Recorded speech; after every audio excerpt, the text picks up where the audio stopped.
अगर आप में से कोई अपना गुस्सा निकालना चाहता हो तो निकाल सकते हो, लेकिन इसे कोई जान से मत मारना, और हाँ, इसे पीटने के बाद पुलिस को भी कॉल कर देना। अर्नब की बात सुनने के बाद भीड़ उत्साहित हो जाती है और उस गुंडे को तबीयत से पीट देती है। इतने सारे लोगों के द्वारा पीटे जाने पर वह गुंडा अधमरा सा हो गया था। इस गुंडे के शरीर के हर एक अंग में दर्द हो रहा था। वह गुंडा अपने शरीर के किसी भी अंग को हिलाता तो उसे काफी दर्द होता। उसे पीटने के बाद एक आदमी पुलिस को कॉल कर देता है। थोड़ी देर पर वहाँ पर पुलिस आ जाती है और उसे गिरफ्तार करके ले जाती है। लेकिन जब पुलिस वालों ने यह पूछा कि उसकी यह हालत किसने की है, तो सभी लोग अर्नब का नाम तो लेना चाहते थे, लेकिन अर्नब ने उन्हें कहा था कि वह यह कहीं कि इस गुंडे को उन सब ने मिलकर पकड़ा है। पहले तो वह अर्नब की बात नहीं मानना चाहते थे, लेकिन अर्नब के बार बार कहने पर वह मान जाते हैं और पुलिस से वही कहते हैं जो अर्नब ने उन्हें कहने को कहा था। पुलिस के जाने के बाद सभी लोग दोबारा से बस पर बैठ जाते हैं और बस भी झज्जर की ओर चल पड़ती है। अर्नब चुपचाप अपनी जगह पर जाकर बैठ जाता है। आधे घंटे के बाद अर्नब अपने खानपुर गांव के बस अड्डे पर उतरता है। दोपहर का समय था, जिस वजह से धूप काफी तेज थी। बस अड्डे से अपने घर की तरफ जाते हुए अर्नब गांव की तरफ देख रहा था। 2 सालों में गांव काफी ज्यादा बदल गया था। गांव में ज्यादातर लोगों ने अपने अपने घरों को नया बना लिया था। गांव में बाल काटने वाले व परचून की भी नई दुकान खुल गई थी। गांव के दीवारों की छांव पर बूढ़े लोग पाली बिछाकर ताश खेल रहे थे। चौराहों पर बुढ़ी औरतें बैठकर गप्पे लड़ा रही थी। वे सभी बूढ़ी औरतों भी छाया में बैठी हुई थी। उन सभी के हाथ में एक भीजना था, जिसको हाथ पंखा भी बोलते हैं। अपने आप को हवा करते हुए वह सभी एक दूसरे से बातें कर रही थी। धूप होने के बावजूद भी छोटे बच्चे एक झुंड के साथ साइकिल के टायर से खेल रहे थे, जो उस साइकिल के टायर को दौड़ते हुए उसके पीछे इधर उधर दौड़ रहे थे। बूढ़े इंसान ताश खेलते हुए एक दूसरे को गाली भी दे रहे थे। उनमें से हर एक बूढ़े के होठों पर एक बीड़ी भी थी। सभी बूढ़े इंसानों ने सफेद रंग का धोती कुर्ता और सर पर पगड़ी डाल रखी थी। अपने गांव में एक नए व्यक्ति को देखकर बूढ़े और बूढ़ी और राह चलते लोग अर्नब को देख रहे थे, लेकिन अर्नब 2 सालों में काफी ज्यादा बदल गया था, जिस वजह से उसे कोई भी पहचान नहीं पा रहा था। लेकिन अर्नब सभी को नजरअंदाज करते हुए अपने घर की तरफ चल पड़ता है। लेकिन तभी एक 21-22 साल का लड़का अर्नब को रोकते हुए कहता है, भाई कहाँ जा रहा है? देखने से तो इस गांव का लग नहीं रहा। कहीं तू शहर से तो नहीं आया है उस अपराधी के घर जाने के लिए? अगर उस अपराधी की घर की तरफ जा रहा है तो भाई मेरी मान यहाँ से वापस चला जा। मैं कभी भी अपने बेटे की गलती नहीं मानती। उस लड़के की बात सुनने के बाद अर्नब रुक जाता है और उस लड़के को ऐसे देखता है जैसे कोई पागल हो, लेकिन अर्नब अभी भी शांत रहता है। वह यह देखना चाहता था कि आखिर गांव वालों ने उसके बारे में क्या विचारधारा बना रखी है, इसलिए वह बड़ी ही शांत आवाज में उस लड़के से पूछता है, अच्छा तो क्या तुम मुझे यह बता सकते हो कि वह उस लड़के को किस जुर्म में अंदर डाला गया है? अर्नब की बात सुनकर वह लड़का ऐसे हंसता है जैसे वह सामने वाले के इसी सवाल का इंतजार कर रहा था। वह लड़का यह सारी बातें बताने में इतना ज्यादा उत्साहित हो रहा था कि उसे देखकर ऐसा लग रहा था कि जैसे किसी ने उसको उसके फेवरेट हीरो के बारे में बताने के लिए बोल दिया हो। वह लड़का तुरंत अर्नब के करीब आता है और धीरे आवाज में उसे बताता है, देखो मैं तुम्हें बता दूंगा, लेकिन तुम किसी को यह मत बताना कि तुम्हें यह बातें मैंने बताई है। अर्नब को बिल्कुल नहीं पता था कि सामने वाला उसके बारे में क्या बोलने वाला है, लेकिन फिर भी वह अपनी गर्दन को हिला देता है। अर्नब की सहमति देख सामने वाला लड़का उसे बताता है, वह घर ना एक बलात्कारी का घर है। उस परिवार में रहने वाले एक लड़के ने शहर की अमीर बाप की बेटी के साथ जबरदस्ती करने की कोशिश की थी और जब पकड़ा गया तो उसे 2 साल की जेल हो गई। और जेब से हमारे गांव वालों को यह पता चला कि उस लड़के ने कितनी नीच हरकत की है, तो पंचायत ने यह फैसला सुनाया कि उनसे कोई भी संबंध नहीं रखेगा। और जब से उनका लड़का जेल में गया है तब से उनके बुरे दिन चालू हो गए थे। उनके बेटे के जेल में जाने के बाद हर महीने शहर से एक आदमी आता है जो उनसे पूछताछ करता है और जबरदस्ती उन्हें पेपर में साइन करने को बोल रहे हैं। और कई बार तो वह शहर से आया आदमी अपने साथ कुछ गुंडे भी लेके आता है और उनके घर के अंदर तोड़ फोड़ करता है और उनसे पैसे भी छीन लेता है, लेकिन गांव वाले उन्हें कुछ भी नहीं कहते। और वैसे भी अगर वह एक अपराधी को जन्म देंगे तो उन्हें इसके लिए तैयार रहना था। भाई मैं भी तुमसे यही कहूँगा, तुम भी गांव में कहीं भी घूम लेना, पर इस घर की तरफ तो जाना ही मत। उस लड़के के मुंह से अपने माता पिता की इन 2 सालों में हुई हालत को जानकर अर्नब की आंखें भीग गई थी। बस अब उनकी आंखों से आंसू निकलने की कसर रह गई थी। अपने माता पिता की हालत को जानकर उसका दिल 25 हो गया था। वह यह महसूस कर पा रहा था उसके लिए 2 साल जेल में जितने मुश्किल थे उससे भी कई गुना ज्यादा मुश्किल तो उसके परिवार वालों के लिए थी।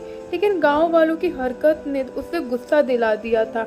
उसका मन तो कर रहा था कि वह अभी भी इस सामने वाले लड़के के मुंह को तोड़ दे, लेकिन वह आते के साथ कोई तमाशा नहीं करना चाहता था। इसलिए वह अपनी मुट्ठी बंद करके गहरी सांस लेता है।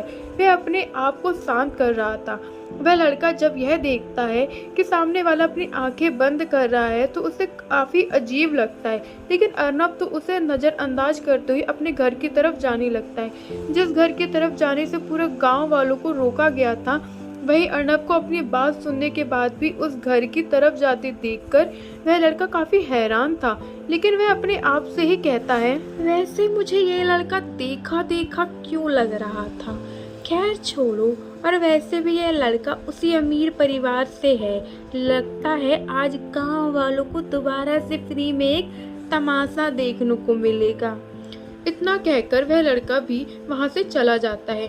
बाकी के गांव वाले भी जब अर्नब को उसके घर की तरफ जाता देखते हैं तो सभी यही सोच रहे थे कि आज दोबारा से गांव में एक तमाशा होने वाला है। लेकिन सभी की उम्मीदों को तोड़ते हुए अर्नब दरवाजा खटखटाते हुए कहता है, पापा, मम्मी, छोटी, दरवाजा खोलो।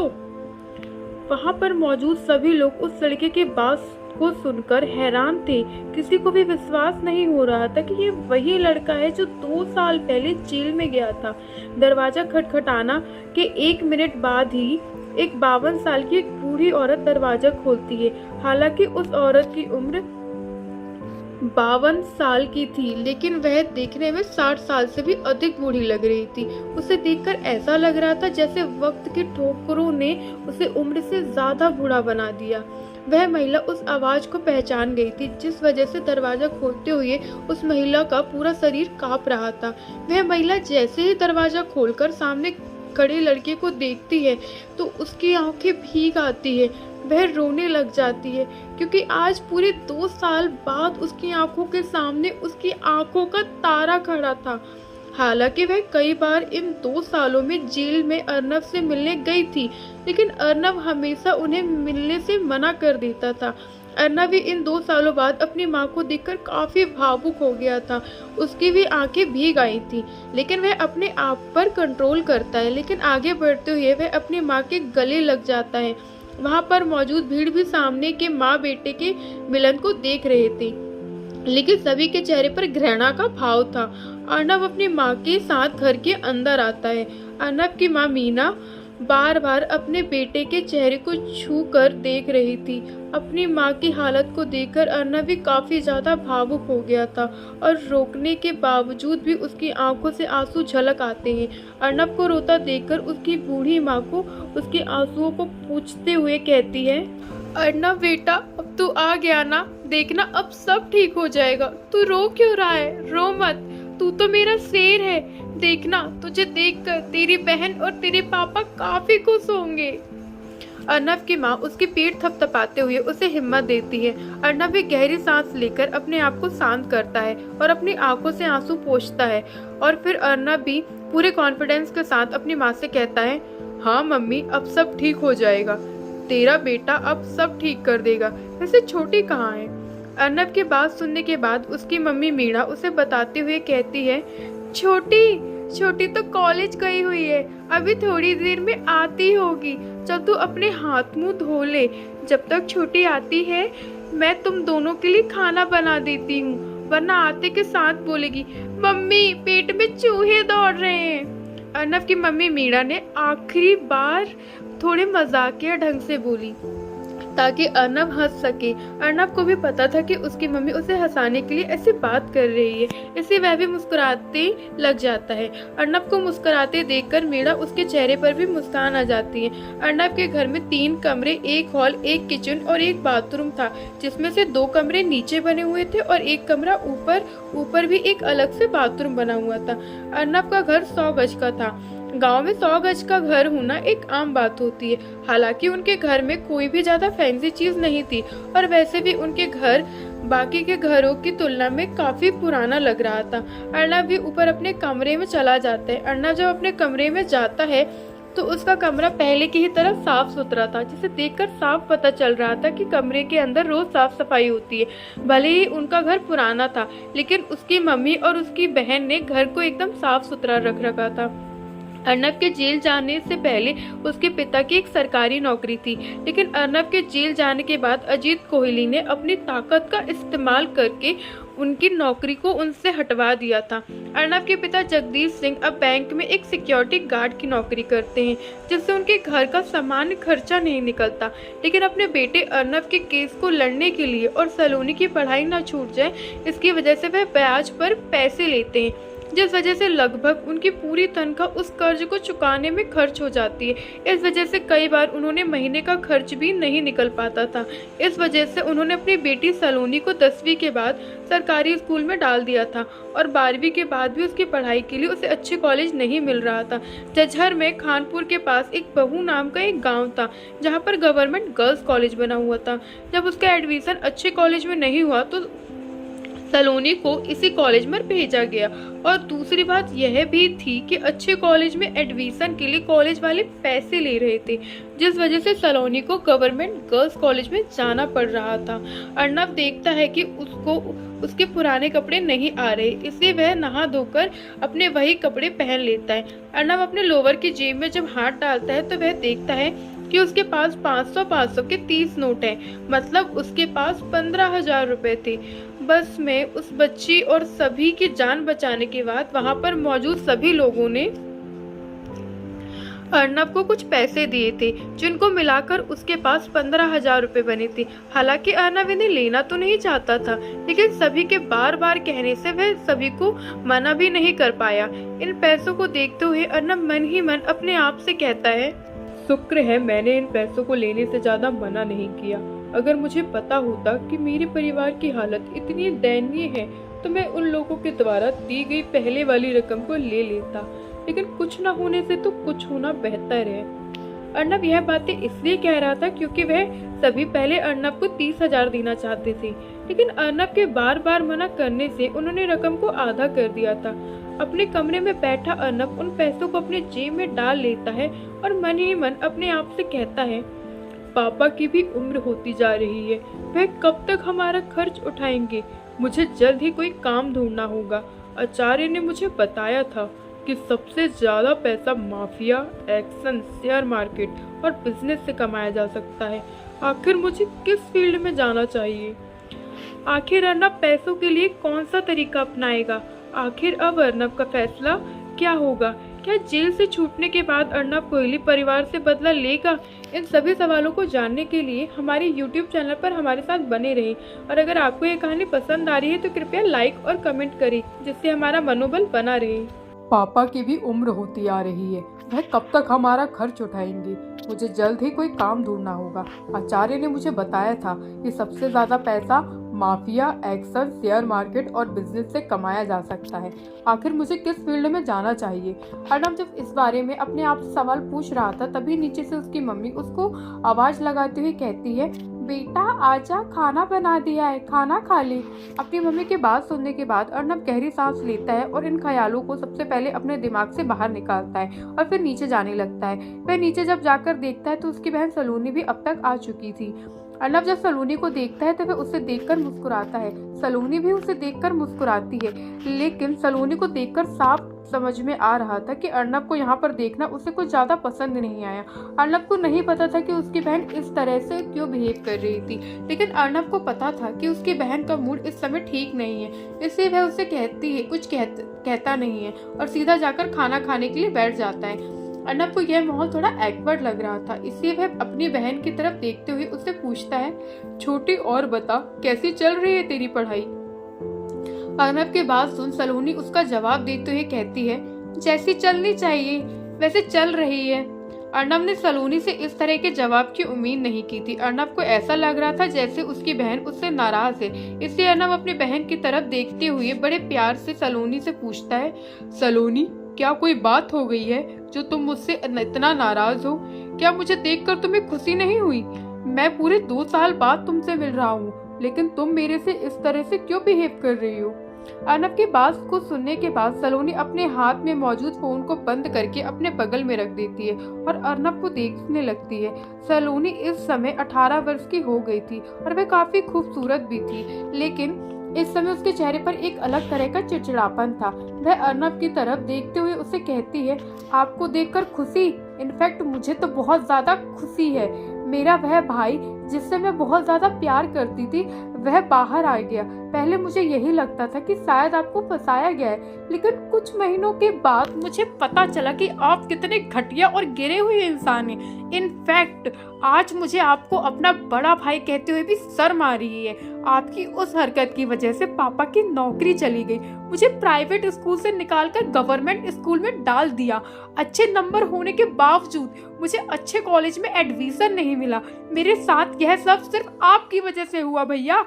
हमारे घर की कितनी खराब हालत है आपको अंदाजा भी है। और जब भी मम्मी पापा आपसे जेल में मिलने जाते थे आप कभी भी उनसे मिलते तक नहीं थे। क्या आपको पता है उनके दिल पर उस समय क्या बीती होगी? उन दोनों की आपस की बात सुनकर उन दोनों की मम्मी मीणा भी बाहर आ जाती है। उन्होंने सलोनी की बात सुन ली थी, इसलिए वह सलोनी को डांटते हुए कहती है, बस सलोनी चुप, अपने बड़ों से ऐसी बात करते हैं, बड़े भैया हैं तुम्हारे। बेचारा कितने प्यार से तुम्हारा हालचाल पूछ रहा था, लेकिन तुम। उनकी मम्मी मीणा सलोनी से आगे कुछ कह पाती उससे पहले ही अर्नब उनका हाथ पकड़ लेता है और अपनी गर्दन नहीं में हिला देता है, लेकिन उसकी बहन की बातों ने उसे अंदर तक हिला डाला था। वह डगमगाई आंखों से जमीन की तरफ देखते हुए कहता है, मम्मी बस, इसमें सलोनी की कोई गलती नहीं। ऐसा भी क्या गलत बोल दिया उसने, सही ही तो कह रही है। और हाँ, मुझे कुछ जरूरी काम है, बाहर जा रहा हूँ, बाहर ही खाना खा लूंगा। अपनी बात कहने के बाद अर्नब अपनी जगह से खड़ा होता है और घर से बाहर निकल जाता है। अर्नब को ऐसे बिना खाना खा के बाहर जाता देखकर अर्नब की मम्मी मायूस हो जाती है, लेकिन फिर वह गुस्सा करते हुए सलोनी की तरफ देखते हुए कहती है, मिल गई तेरे कलेजे को ठंडक। पूरे 2 साल बाद आज वापस लौटा था, सोचा था अपने हाथों से स्वादिष्ट खाना बनाकर उसे अपने हाथों से खिलाऊंगी, लेकिन नहीं, तुझे कहाँ उसे घर में रहने देना था, बिना खाना खाए चला गया ना। अपनी मम्मी की बात सुनने के बाद सलोनी उनकी तरफ देखते हुए कहती है, बस मम्मी, गया तो गया, अब मैं क्या करूं? अगर कुछ बातें नहीं सुन सकता तो उसमें मेरी क्या गलती है? और आप मुझे खाना लाकर देंगे या फिर मैं भी बिना खाना खाए अपने कमरे में जाऊं? सलोनी की इस बात को सुनकर मीणा चिढ़ते हुए कहती है, हाँ रुक जा, लाकर देती हूँ। इतना कहने के बाद मीणा वापस रसोई के अंदर चली जाती है। रसोई के अंदर जाते हुए वह बड़बड़ा रही थी, पता नहीं क्या हो गया है इस लड़की को, जब से कॉलेज में गई है उसके पर निकल आए हैं। इसकी जवान करेले के जैसे कड़वी हो गई। बेचारे को इसकी बातों पर कितना बुरा लगा होगा, लेकिन वह महारानी तो एक बार शुरू हो जाती है, चुप होने का नाम नहीं लेती। पूरी तरह से बिगड़ कर रख गई है इसके पापा ने इसे। बस गया तो गया, अब मैं क्या करूं? अगर कुछ बातें नहीं सुन सकता तो उसमें मेरी क्या गलती है? और आप मुझे खाना लाकर देंगे या फिर मैं भी बिना खाना खाए अपने कमरे में जाऊं?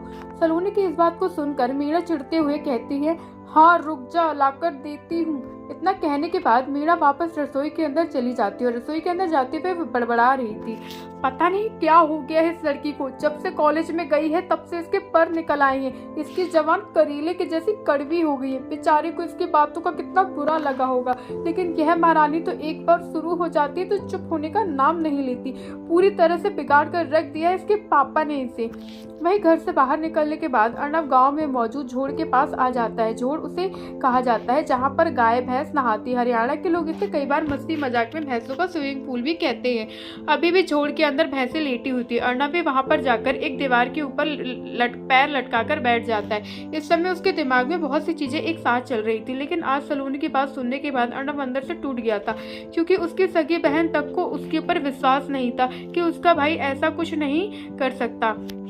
अर्नब इस समय काफी मायूस था और बिना पल के झपकाए दूसरी तरफ देखे जा रहा था। उसकी आंख के कोने से मोती बराबर एक आंसू आ गया था, जिसको अर्नब अपने बाएं हाथ के बीच वाली उंगली से तुरंत पोंछ लेता है। लेकिन अपनी आंखों से आंसू पोंछने के बाद उसका हाथ वहां जाकर लगता है जहां उसके अपने आचार्य के द्वारा दी गई पिस्तौल को टांग रखा था। अर्नब का हाथ जैसे पिस्तौल को छूता है तो वह गहरी सांस लेते हुए अपनी आंख बंद कर लेता है। अपनी आंखें बंद करने के बाद उसे अपनी आंखों के सामने आचार्य इंद्र का चेहरा दिखाई देता है। उस चेहरे को देखने के बाद अर्नब एक गहरी सांस लेता है और धीरे से अपनी आंखें खोलता है। उसकी आंखों में इस समय कोई भी इमोशन नहीं थे। भले ही अर्नब एक 20 साल का नौजवान लड़का हो, लेकिन वह दुनिया को जीतने का जुनून रखता था। वह इतना समझ गया था कि इस दुनिया में जिसके पास पैसा है वही सरवाइव कर सकता है। इसलिए वह फैसला करता है कि अब वह ज्यादा से ज्यादा पैसे कमाएगा। वह अपनी जगह से खड़ा होकर अपने घर की तरफ जाता है। अपने घर के पास पहुंचने के बाद अर्नब गली के छोर को देखता है और फिर अपने 2 कदम उसकी तरफ बढ़ाते हुए अर्नब कहता है, क्या तुम दोनों को रघु ने प्रोटेक्शन के लिए भेजा है? अर्नब के इतना कहने के थोड़ी देर बाद ही गली के कोने से 4 इंसान बाहर निकलते हैं। उन्हें देखकर साफ पता चल रहा था कि वह छटे हुए लड़ाकू हैं। तभी उनमें से एक इंसान आगे आते हुए अर्नब से पूछता है, क्या तुमने ही हमें हायर किया है और तुम रघु दादा को इस तरह से नाम कैसे पुकार रहे हो? उनकी बात सुन अर्नब समझ गया था कि यह चारों इंसान वही है जिनको रघु ने उसकी बहन और मम्मी की प्रोटेक्शन के लिए भेजा है। वही उसकी बात सुनने के बाद अर्नब अपनी गर्दन हिला देता है और फिर उनसे सवाल करते हुए पूछता है, आज कोई खास रिपोर्ट? अर्नब की बात सुनकर वह भी समझ गए थे कि सामने वाला वही इंसान है जिसने उनको प्रोटेक्शन के लिए लगाया है। इसलिए उनमें से एक इंसान उसके सवाल का जवाब देते हुए कहता है, तुम्हारी मम्मी तो सुबह से घर से बाहर ही नहीं निकली, इसलिए उनके बारे में कोई खास रिपोर्ट नहीं है। लेकिन जब तुम्हारी बहन कॉलेज जा रही थी तो एक काली गाड़ी उसका पीछा कर रही थी, और जब हमने उस गाड़ी की डिटेल निकलवाई तो हमें पता चला कि वह गाड़ी चोपड़ा परिवार के एक लड़के की है। पूरी कुंडली निकलवाने के बाद पता चला कि चोपड़ा परिवार का लड़का यश चोपड़ा काफी दिनों से तुम्हारी बहन का पीछा कर रहा है, उसके पीछे पड़ा हुआ है। और शहर में यश चोपड़ा की इमेज कुछ ज्यादा अच्छी नहीं है। वह अपने बाप के पैसों को हवा में उड़ाता है, और जब भी कोई लड़की उसे पसंद आ जाती है तो वह कोई ना कोई तरीका अपना करके उसे अपने बिस्तर तक लेकर जाता है और अपने शरीर की आग बुझाकर उस लड़की के पूरे जीवन को बर्बाद कर देता है। और इस समय उस यश चोपड़ा की नजर तुम्हारी बहन पर है। हालांकि वैसे वह बस तुम्हारी बहन का पीछा कर रहा था, इसलिए हमने कोई एक्शन नहीं लिया। उनकी बात सुनने के बाद अर्नब की आंखें ठंडी हो गई थी। वह अपनी आवाज में बिना किसी इमोशन के उन चारों की तरफ देखते हुए उनसे पूछता है, क्या यह चोपड़ा परिवार मतन हेल वाला चोपड़ा परिवार है? अर्नब की बात पर वह इंसान अपनी गर्दन हिलाते हुए कहता है, हाँ, ये वही परिवार है। उनकी इस बात को सुनने के बाद अर्नब गहरी सोच में डूब गया था। काफी देर तक कुछ सोचने के बाद अर्नब उनकी तरफ देखते हुए उनसे पूछता है, इस समय यश चोपड़ा कहाँ पर होगा? जिस पर वह इंसान अर्नब को बताता है, यश चोपड़ा तो अभी अपने घर में होगा, लेकिन हर रात वो मतन हेल के ड्रीम लैंड क्लब में जाता है। उनकी बात सुनने के बाद अर्नब कुछ सोचता है और फिर उन्हें कहता है, रात को यश चोपड़ा को पकड़ने के लिए ड्रीम लैंड क्लब चलेंगे। मेरे साथ सिर्फ तुम दोनों चलोगे और बाकी के लोग यहाँ पर मेरी फैमिली की प्रोटेक्शन के लिए रहेंगे, ठीक है? अर्नब की बात सुनने के बाद दूसरा इंसान अर्नब की तरफ देखते हुए कहता है, भाई, हमें नहीं पता आप कौन हो और आपने हमें कैसे हायर किया, लेकिन आप रघु दादा को नाम लेकर बुलाते हो तो आपका रुतबा भी कम नहीं होगा। अगर आप चाहे तो इस यश चोपड़ा के परिवार से निपटने के लिए हम वसंत भाई को बुला लें।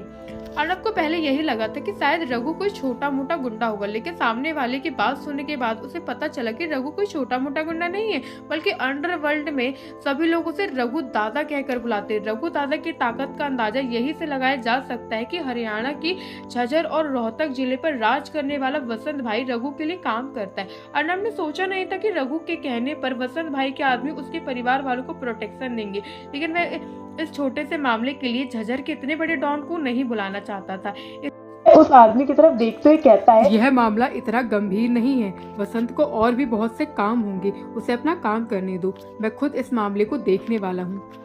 अर्नब ने यहाँ पर वसंत भाई को वसंत कहकर इसलिए बुलाया था क्योंकि उसने अभी थोड़ी देर पहले रघु दादा तक को सिर्फ रघु कहकर बुलाया था, और अगर वह रघु को इज्जत ना देकर वसंत को वसंत भाई कहकर बोलता तो सामने वालों को उस पर शक हो सकता था, और जिससे क्या पता वह उसका साथ देने से मना कर दे। वहीं पर चारों अर्नब के मुंह से वसंत भाई का सिर्फ वसंत नाम सुनकर हैरान थे। वे समझ गए थे कि सामने वाले का जरूर रघु दादा से कोई ना कोई रिश्ता है। उन्हें अच्छे से पता था कि रघु दादा कौन है। वह जेल में रहते हुए भी बाहर अपनी सभी चीजों को ऑपरेट कर रहे थे। अर्नब भी उन्हें कुछ इंस्ट्रक्शन देने के बाद घर चला जाता है। उसने फैसला कर लिया था कि उसे क्या करना है। अर्नब को पता था कि उसे किस रास्ते पर चलना शुरू कर दिया, लेकिन वह अपने मम्मी पापा को इस बारे में नहीं बताना चाहता था। इसलिए वह ऐसा कुछ करना चाहता था जिससे उसके मम्मी पापा को उस पर शक ना हो। वह तुरंत अपने 12th की रिपोर्ट कार्ड निकालता है। अर्नब ने अपनी 12वीं रिपोर्ट कार्ड आज पहली बार खोली थी, क्योंकि 12वीं के आखिरी पेपर वाले दिन ही तो उसे फंसा दिया गया था और 2 दिन के अंदर उसे जेल भी हो गई थी। अर्नब अपने 12वीं के रिपोर्ट कार्ड पर परसेंटेज देखता है जो 67.3 थे। यह एक एवरेज स्टूडेंट के परसेंट थे। इतने परसेंट से तो उसको किसी अच्छे कॉलेज में भी एडमिशन नहीं होगा। उसने सोच लिया था कि वह अपने साथ साथ अब अपनी बहन को भी एक अच्छे कॉलेज में भेजेगा। वैसे भी अब सेमेस्टर खत्म होगा, नया सेशन शुरू होने वाला था, इसलिए अर्नब झज्जर के अच्छे कॉलेज को देखता है। उसे सबसे अच्छा college Ganga institute of technology and management लगा। वैसे भी उसकी बहन का बचपन से सपना था कि वह एक इंजीनियर बने।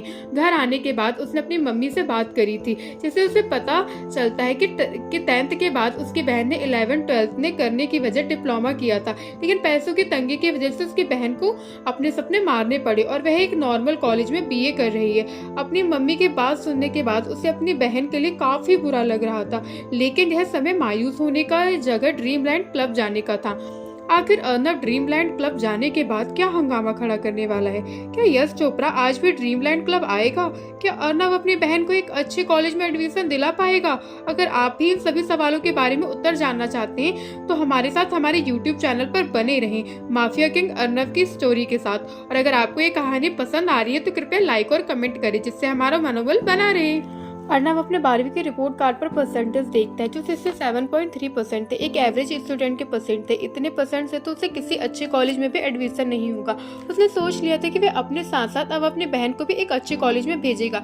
वैसे भी अब सेमेस्टर खत्म होकर नया सेशन शुरू होने वाला था, इसलिए अर्नब झज्जर के अच्छे कॉलेज को देखता है। उसे सबसे अच्छा college Ganga institute of technology and management का लगा। वैसे भी उसकी बहन का बचपन से सपना था कि वह एक इंजीनियर बने। घर आने के बाद वह अपनी मम्मी से बात करी थी, जिससे उसे पता चलता है कि 10th के बाद उसकी बहन ने 11th 12th करने की जगह डिप्लोमा किया था, लेकिन पैसों की तंगी की वजह से उसके बहन को अपने सपने मारने पड़े और वह एक नॉर्मल कॉलेज में अब बीए कर रही है। अपनी मम्मी की बात सुनने के बाद उसे अपनी बहन के लिए काफी बुरा लग रहा था, लेकिन यह समय मायूस होने की जगह ड्रीमलैंड क्लब जाने का था। लेकिन वहां पर जाने के लिए उसे घर पर भी कुछ बहाने बनाने थे, इसलिए उसने कुछ सोचा था। और खाना खाने के बाद वह अपनी मम्मी से कहता है, मम्मी आज रात मुझे कुछ कहीं बाहर जाना है।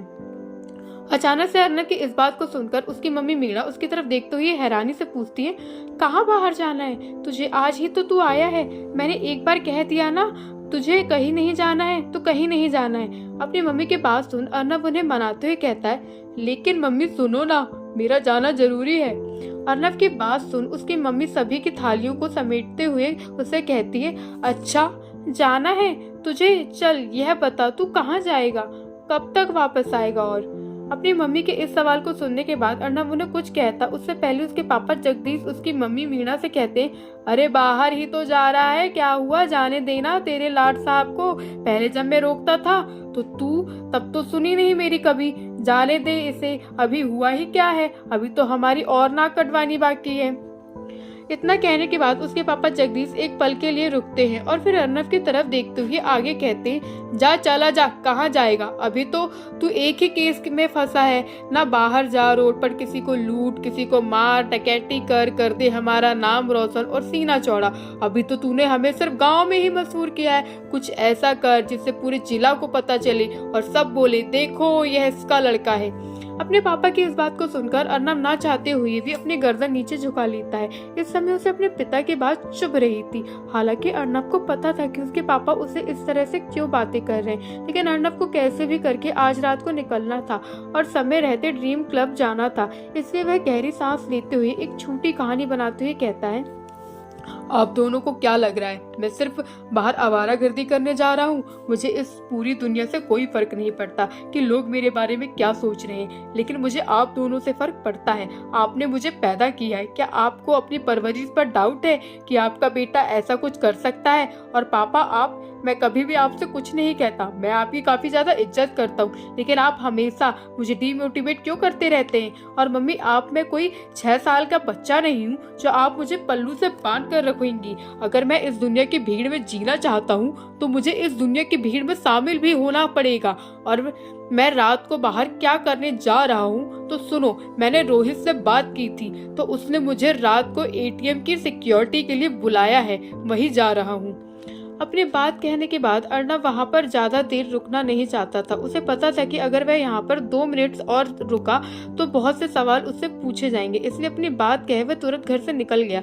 अर्नब के घर से निकलने के बाद अर्नब के पापा जगदीश उसकी मम्मी मीणा की तरफ देखते हुए कहते हैं, जब से जेल से बाहर आया है पंख बहुत निकल आए हैं इसके। देख लो, अपने लाल को अपने बाप से जुबान लड़ा रहा है। कल घर आए तो बता देना।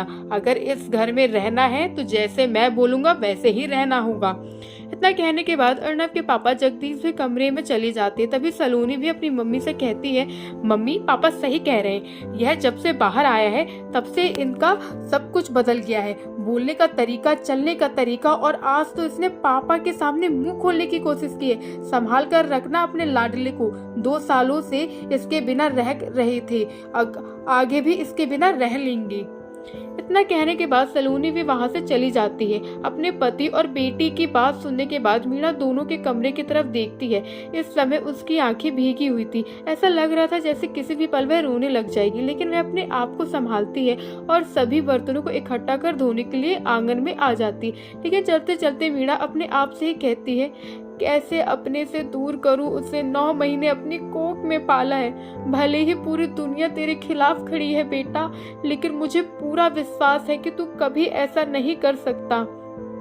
वहीं अर्नब घर से निकलने के बाद दरवाजे पर ही खड़ा हो गया था। उसने अपने पापा, बहन और मम्मी तीनों की बात सुनी थी। अपने पापा और बहन की बात सुन उसे काफी दुख होता है, लेकिन अपनी माँ की बात सुन अर्नब को काफी अच्छा लगता है कि कोई तो उसके ऊपर घर पर विश्वास करता है। अर्नब मन ही मन अपनी माँ से वादा करते हुए कहता है, माँ, मैं वादा करता हूँ जिस लड़की ने मेरी जिंदगी बर्बाद की है, अगर उसके पूरे खानदान को बर्बाद नहीं कर दिया ना तो मेरा नाम भी अर्नब सिंह नहीं। अपने आप से इतना कहने के बाद अर्नब गली से निकल जाता है। अर्नब के गली से निकलने के थोड़ी देर बाद ही अर्नब के पास थोड़ी दूर से वही दोनों इंसान आ जाते हैं जो अर्नब को दिन में मिले थे। वह दोनों अर्नब को एक साथ ड्रीम लैंड क्लब लेकर जाते हैं। अर्नब ने उन दोनों को पहले ही वहां तक जाने के लिए एक गाड़ी का इंतजाम करने को कहा था। थोड़ी देर में अर्नब उनके साथ एक सिल्वर रंग की स्लेरियो में बैठकर वहां से निकल लेता है। 20 मिनट के बाद ही वह सभी मतन हेल के ड्रीम लैंड क्लब के बाहर खड़े थे। अर्नब ने एक नॉर्मल मिडिल क्लास लड़के के जैसे कपड़े पहन रखे थे। अर्नब ने जो कपड़े पहन रखे थे उस हिसाब से उसका ऊपर से लेकर नीचे तक का कुल मिलाकर 1000 के आसपास था।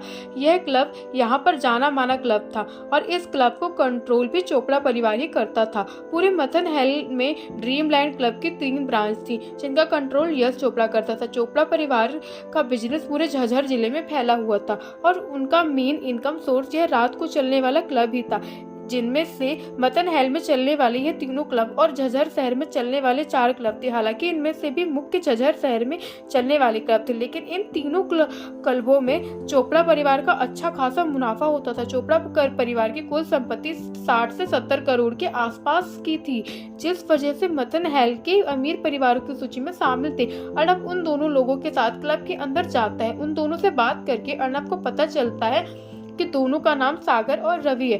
अर्नब जब अंदर जाता है तो वह देखता है कि क्लब में रंग बिरंगी लाइट लगी और नौजवान लड़के और लड़कियां शराब पीकर नाच रहे हैं। इस क्लब में हर तरह की वह अश्लील हरकत हो रही थी जो आम क्लबों में होती है। अंदर जाने के बाद अर्नब दोनों को कुछ इशारा करता है। सागर और रवि अर्नब के इशारों को देखकर समझ गए थे कि अब उन्हें क्या करना है। वह तुरंत इधर उधर घूमते हुए किसी को ढूंढने लगते हैं।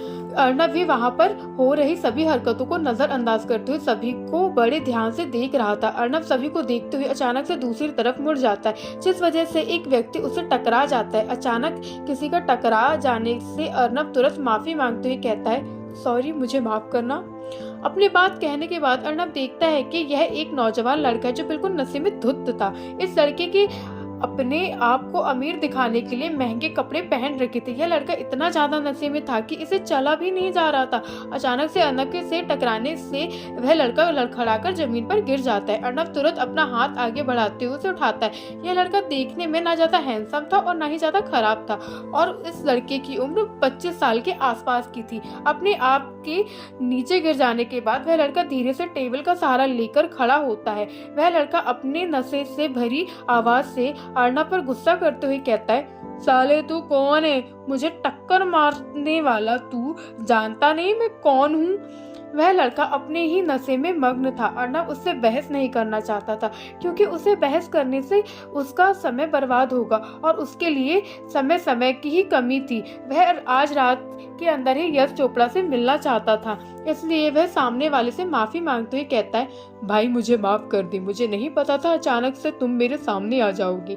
अर्नब की माफी सुनने वाला वह लड़का झाड़ के चढ़ते हुए कहता है, पहले तो मुझसे जानबूझकर टकराए और अब मुझसे माफी मांग रहे हो, लेकिन चलो कोई नहीं, जब तुम माफी मांग रहे हो तो मैं भी बात को आगे नहीं बढ़ाना चाहता। चलो मैं तुम्हें माफ करता हूँ, लेकिन उससे पहले तुम मुझे घुटनों के बल बैठकर मुझसे माफी मांगनी होगी। चलो चलो जल्दी मुझसे माफी मांगो, फिर मैं तुम्हें माफ कर दूंगा और आज के तुम्हारे इस क्लब का खर्चा मैं उठाऊंगा।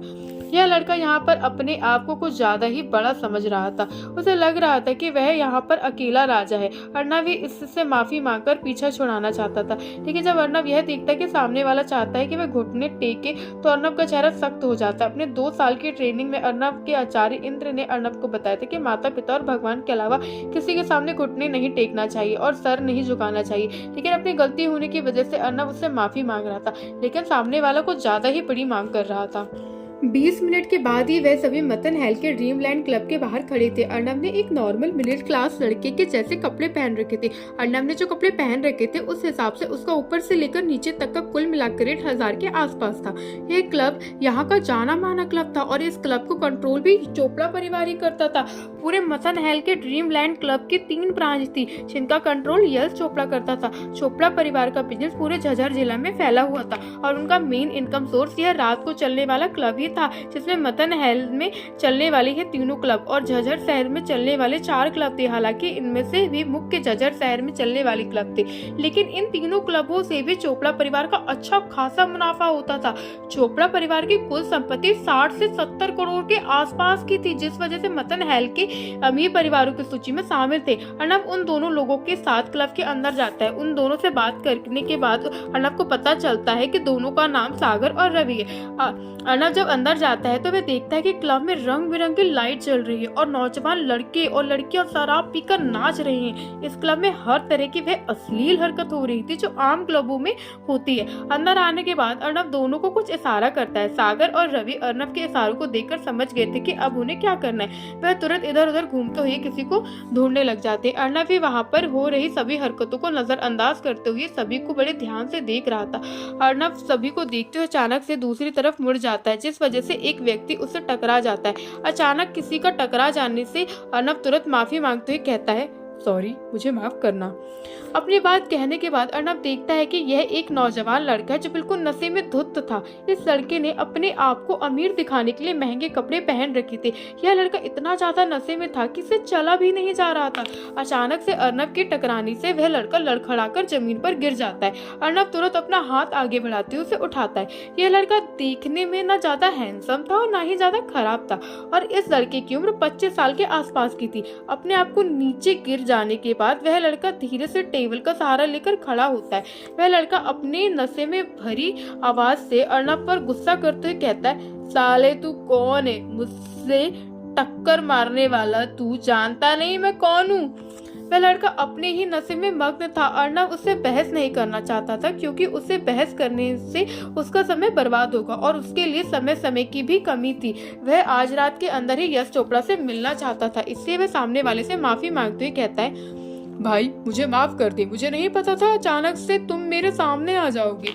अर्नव की माफी सुन सामने वाला चने के झाड़ पर चढ़ते हुए कहता है, पहले तो मुझसे जानबूझकर टकराए और अब मुझसे माफी मांग रहे हो, लेकिन चलो कोई नहीं, अब मैं तुम्हें माफी मांग रहे हो तो मैं भी बात को आगे नहीं बढ़ाना चाहता। चलो मैं तुम्हें माफ करता हूँ, लेकिन उससे पहले तुम अपने घुटनों के बल बैठ के मुझसे माफी मांगनी होगी। चलो चलो जल्दी मुझसे माफी मांगो, फिर मैं तुम्हें माफ कर दूंगा और आज के तुम्हारे इस क्लब का खर्चा मैं उठाऊंगा। यह लड़का यहाँ पर अपने आप को कुछ ज्यादा ही बड़ा समझ रहा था। उसे लग रहा था कि वह यहाँ पर अकेला राजा है। अर्नव भी इससे माफी मांगकर अपना पीछा छुड़ाना चाहता था, लेकिन जब अर्नव यह देखता है कि सामने वाला चाहता है कि वह घुटने टेके तो अर्नव का चेहरा सख्त हो जाता है। अपने 2 साल की ट्रेनिंग में अर्नव के आचार्य इंद्र ने अर्नव को बताया था कि माता पिता और भगवान के अलावा किसी के सामने घुटने नहीं टेकने चाहिए और सर नहीं झुकाना चाहिए, लेकिन अपनी गलती होने की वजह से अर्नव उसे माफी मांग रहा था, लेकिन सामने वाला कुछ ज्यादा ही बड़ी मांग कर रहा था। आखिर कौन है ये लड़का? क्या अर्नव इस लड़के से घुटने के बल बैठकर माफी मांगेगा? क्या अर्नव आज क्लब में यश चोपड़ा को ढूंढ पाएगा? इन सभी सवालों के उत्तर जानने के लिए हमारे साथ हमारे YouTube चैनल पर बने रहें। और माफिया किंग अर्नव की स्टोरी अगर आपको पसंद आ रही है तो कृपया लाइक और कमेंट जरूर करें, जिससे हमारा मनोबल बने रहे। धन्यवाद।